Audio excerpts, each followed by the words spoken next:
जीवन का अर्थ केवल जीना नहीं बल्कि उद्देश्य के साथ जीना है। यह बात सबसे पहले भगवान श्री कृष्ण ने हमें समझाई।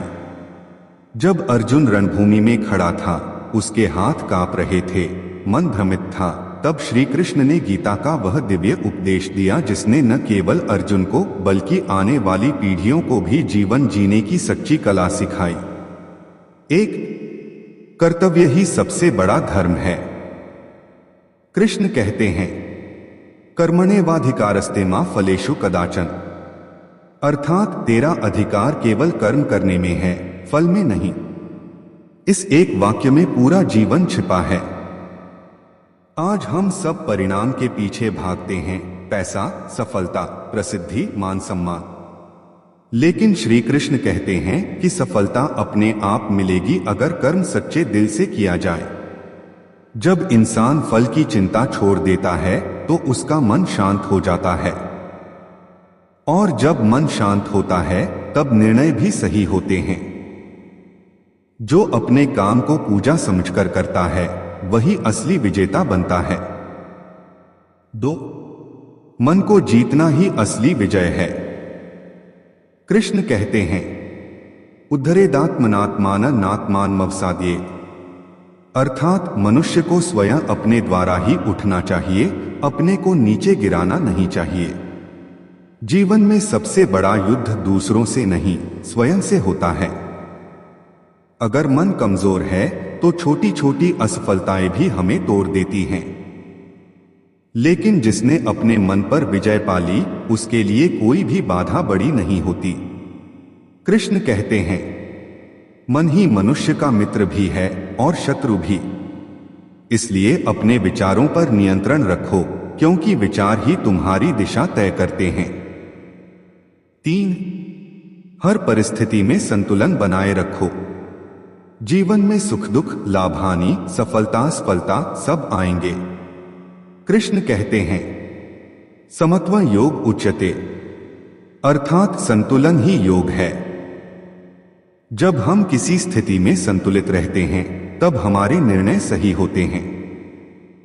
जो व्यक्ति खुशी में बहकता नहीं और दुख में टूटता नहीं, वही सच्चा ज्ञानी है।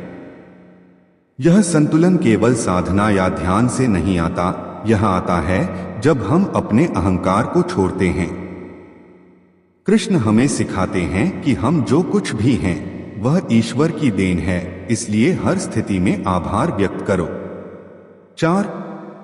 हर कठिनाई अवसर बन सकती है।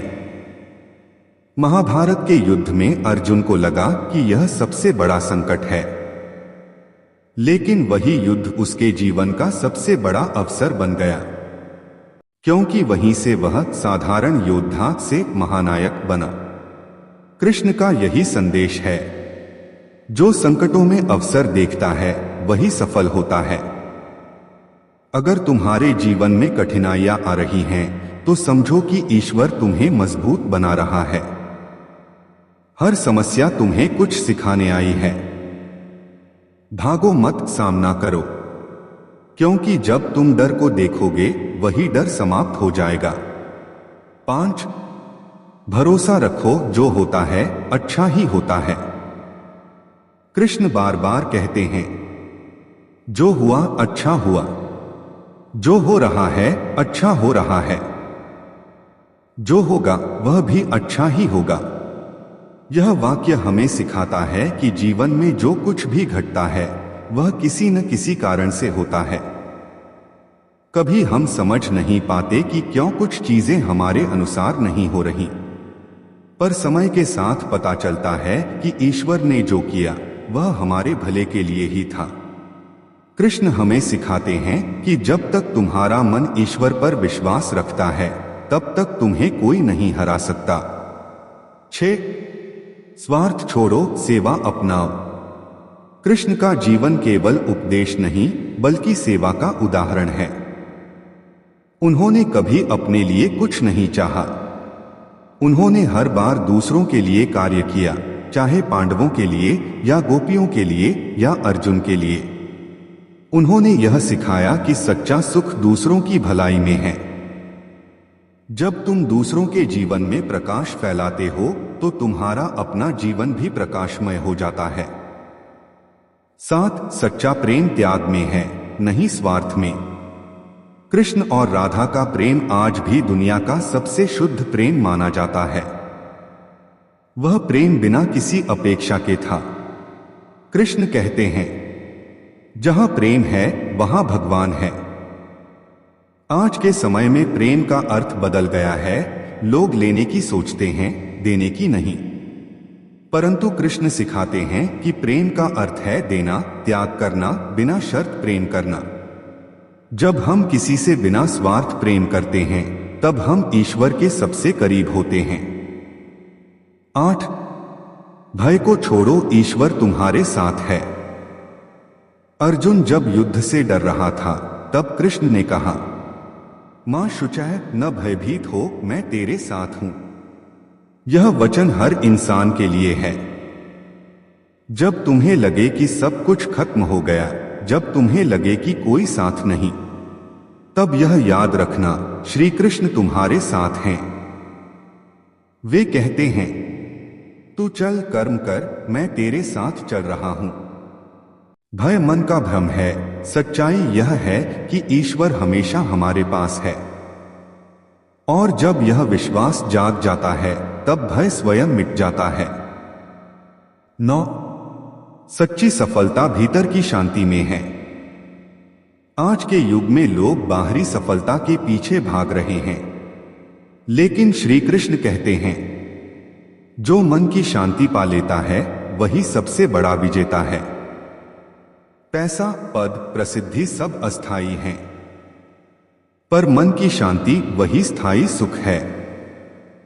जब हम अपने कर्म, अपने विचार और अपने व्यवहार में ईमानदारी रखते हैं तो मन शांत रहता है, और यही शांति जीवन का सच्चा आनंद है। 10 अपने जीवन को साधना बना दो। कृष्ण कहते हैं, योगस्थः कुरु कर्माणि, अर्थात योग में स्थित होकर कर्म करो। योग केवल आसन नहीं बल्कि जीवन जीने की एक कला है। जब तुम अपने काम को भक्ति समझकर करते हो, जब तुम हर स्थिति में शांत रहते हो, जब तुम दूसरों के लिए भी भलाई सोचते हो, तब तुम्हारा हर कार्य साधना बन जाता है। कृष्ण का संदेश यही है, जीवन को युद्ध मत समझो, इसे साधना बना दो। 11 अहंकार का अंत ही ज्ञान की शुरुआत है। कृष्ण कहते हैं, अहंकार विनाश का कारण है। अहंकार तब आता है जब हमें लगता है कि हमने सब कुछ अपने दम पर किया है, पर जब कठिनाई आती है तब समझ में आता है कि हमारे बस में कुछ भी नहीं है। जब मनुष्य विनम्र हो जाता है तब ज्ञान का द्वार खुलता है। इसलिए हमेशा विनम्र रहो, चाहे कितना भी बड़ा पद क्यों न मिले। 12 समय का सम्मान करो। कृष्ण ने महाभारत में कहा, कालो अस्मि लोकक्षयकृत, अर्थात मैं ही समय हूं। समय सबसे बड़ा शिक्षक है। जो समय का सम्मान करता है, समय उसका सम्मान करता है। हर पल को सार्थक बनाओ, क्योंकि जो बीत गया वह वापस नहीं आएगा। कृष्ण सिखाते हैं, जीवन की कीमत तब समझो जब समय तुम्हारे पास है। 13 धर्म का मार्ग कठिन है पर सच्चा है। कृष्ण कहते हैं, स्वधर्मे निधनं श्रेयः परधर्मो भयावह, अर्थात अपने धर्म पर डटे रहना ही श्रेष्ठ है, चाहे उसमें मृत्यु ही क्यों न हो। आज लोग दूसरों की नकल करते हैं, पर कृष्ण कहते हैं, अपने स्वभाव और अपने कर्तव्य के अनुसार चलो। भले रास्ता कठिन हो, लेकिन अगर वह सत्य का है तो अंत में विजय निश्चित है। निष्कर्ष, श्री कृष्ण का सार संदेश। श्री कृष्ण का पूरा जीवन एक प्रेरणा है। उन्होंने हमें सिखाया कि सफलता कर्म में है, फल में नहीं। भक्ति का अर्थ है विश्वास और समर्पण। जीवन का हर क्षण एक अवसर है खुद को जानने का, ईश्वर से जुड़ने का।